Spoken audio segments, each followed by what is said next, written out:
Bienvenue dans le podcast de l'Office de tourisme du lac d'Annecy, l'escapade sonore annécienne qui vous donne rendez-vous avec les guides conférenciers de notre ville pour mieux connaître l'histoire de notre territoire et ses visites guidées.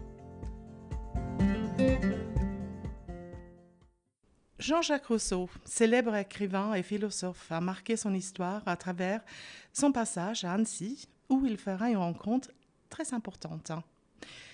Je suis Lise Colville et nous sommes heureux de recevoir à l'Office de tourisme du lac d'Annecy Catherine Mercier-Guillon, guide conférencière agréée par le ministère de la Culture, qui va nous parler de ce très grand personnage. Bonjour Catherine. Bonjour Lise. Alors pourquoi Jean-Jacques Rousseau est-il venu à Annecy ? En fait, quand il arrive à Annecy, il est très jeune, il n'a que 16 ans. Faut remonter un petit peu dans son histoire pour comprendre pourquoi il arrive à Annecy au matin de Pâques fleuries, c'est-à-dire le dimanche des Rameaux 1728. Alors Jean-Jacques Rousseau, il est né à Genève. Il est né à Genève en 1712 et lorsqu'il a à peu près 14-15 ans, son père l'a placé comme apprenti chez un maître graveur où il est très malheureux. Et bien souvent le dimanche, pour passer le temps, il sort de Genève et va se promener dans la campagne genevoise. Seulement, bien sûr, il sort un peu de la campagne genevoise, il passe en Savoie, puisque Genève et la Savoie sont des États qui sont plutôt opposés du point de vue de la religion. Et le soir, il doit rentrer à Genève, mais malheureusement, à 2 reprises, Jean-Jacques rentre trop tard, les portes de Genève se ferment devant lui, il doit coucher dehors. Et son maître lui a promis une terrible correction si cette une troisième fois se renouvelait. Et malheureusement, en mars 1728, un dimanche soir, Jean-Jacques arrive devant les portes de Genève qui se ferment sous son nez. Et là, en quelques secondes, il va décider de quitter Genève, de ne pas retourner dans sa ville, et il va errer quelque temps dans la campagne genevoise. Et finalement, Rousseau va être reçu chez un brave curé catholique qu'il connaissait sans doute. Et ce brave curé catholique, bien sûr, ne va avoir qu'une idée en tête, c'est de convertir à la foi catholique ce jeune protestant un peu en déshérence, un petit peu perdu. Jean-Jacques n'a que 16 ans, pourquoi pas, puisqu'on va lui offrir du bon vin de Seyssel, il va être bien nourri. Il a dit, cette religion n'a rien de si terrible. Et voilà pourquoi le brave curé de Pont-Vert va donner à Rousseau une lettre de recommandation pour venir à Annecy, rencontrer une dame bien charitable qui pourrait s'occuper de lui et surtout de sa conversion à la foi catholique. Et voilà pourquoi Rousseau arrive donc à Annecy le dimanche des Rameaux. Alors, c'est le dimanche, la dame qu'on lui a indiquée sort de chez elle pour aller à la messe. Et Jean-Jacques Rousseau, à l'époque, pense trouver une vieille bigote, une vieille dame qui va lui faire la morale. Il appelle cette dame, elle se retourne, et là, que voit-il ? Des beaux yeux bleus, des beaux cheveux blancs. Cette dame, c'était Madame de Warens, qui n'avait que 28 ans. Ah oui, c'est ça, cette rencontre-là qui a marqué sa vie. Alors c'est vrai que cette rencontre va changer complètement le destin, comme il écrit, le destin du reste de mes jours, parce que cette dame va accepter de s'occuper de lui, elle va tout de suite l'envoyer à Turin déjà pour qu'il se convertisse à la foi catholique, et les 3 séjours assez courts qu'il fera à Annecy sont liés à la présence de Madame de Warens. Mais qu'a-t-il fait à Annecy ? Alors, à Annecy, il va faire 3 séjours, donc comme je l'ai dit.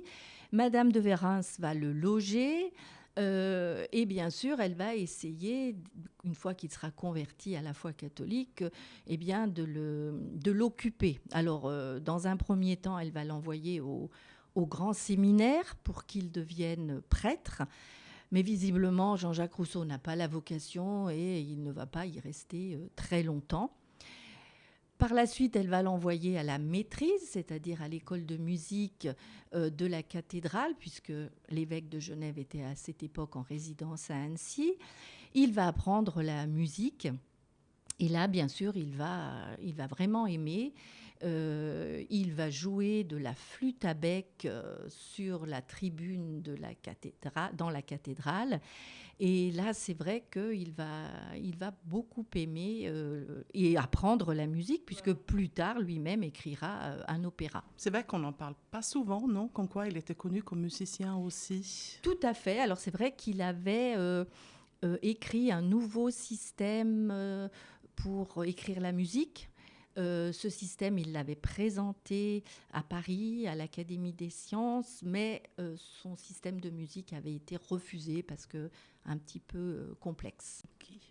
Et donc, combien de temps reste-t-il à Annecy, à peu près? Alors, il fait 3 séjours. Alors, le premier séjour est assez bref, quelques jours, puisqu'il part à Turin et ensuite il revient, toujours attiré, bien sûr, par Madame de Warens, qui a joué le rôle de maman, puisqu'il a perdu sa mère à sa naissance. Et c'est vrai qu'elle l'a pris sous son aile. Il l'appelait maman, elle m'appelait petit. Voilà ce qu'il écrit dans les Confessions. Et donc, il va faire un séjour d'à peu près 6 mois après, où il va rester un peu plus longtemps. Et puis un dernier séjour qui sera nettement plus court, en juillet et juin 1730, puisque par la suite, quand il revient de son dernier voyage, en fait, Madame de Warens n'est plus là. Donc, bien sûr, Annecy perd tout son intérêt et par la suite, il va retrouver Madame de Warens à Chambéry, où là, ils vivront un peu plus de 10 ans ensemble. D'accord. Est-ce que tu peux nous parler un peu plus de Madame Warens, son histoire peut-être à elle? Alors, Madame de Warens, c'est un personnage vraiment très fantasque. Elle est née à Vevey, en Suisse. À l'âge de 14 ans, Louise-Éléonore de la Tour épouse Sébastien Isaac de Loys. C'est un militaire, il n'est pas souvent avec elle. Et Madame de Warens, c'est une femme qui aime beaucoup le commerce, c'est-à-dire qu'elle va ouvrir à Vevey une manufacture de bas.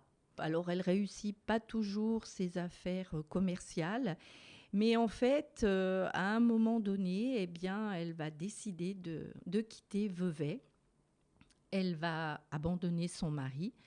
Elle va traverser le Léman en emportant quand même quelques objets précieux pour pouvoir survivre, notamment la caisse de sa manufacture de bas.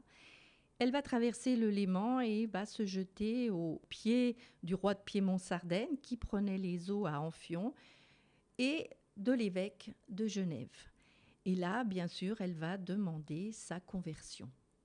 On va l'envoyer à Annecy pour qu'elle se convertisse. Donc en fait, Madame de Warens, c'est une protestante qui s'est convertie au catholicisme dans l'église aujourd'hui Saint-François de Sales en 1726, dont juste 2 ans avant la conversion de Jean-Jacques Rousseau. Alors, si vous voulez en savoir plus sur Madame de Warens, nous menons également une visite totalement consacrée à cette dame. Et si on veut savoir un peu plus sur Jean-Jacques Rousseau, est-ce qu'il y a aussi des visites guidées spécifiques? Oui, bien sûr, on a une visite Jean-Jacques Rousseau tout à fait spécifique. Donc, il s'agit de demander une visite à l'Office de tourisme.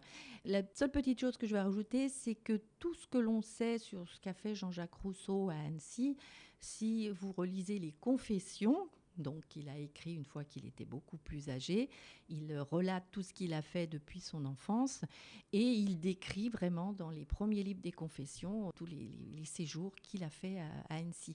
C'est une mine de renseignements. Alors donc à travers de cette visite, est-ce qu'on peut voir des traces de Jean-Jacques Rousseau à Annecy? Oui, bien sûr, quand on mène la visite, on fait un circuit qui nous amène sur les pas de Jean-Jacques Rousseau. Alors, bien sûr, on a toujours le bâtiment de la maîtrise, où il logeait. On a toujours le balustre d'or. Donc, ce balustre a été donc édifié bien après le décès de Jean-Jacques Rousseau, dans la mesure où c'est l'emplacement qui symbolise le lieu de la rencontre.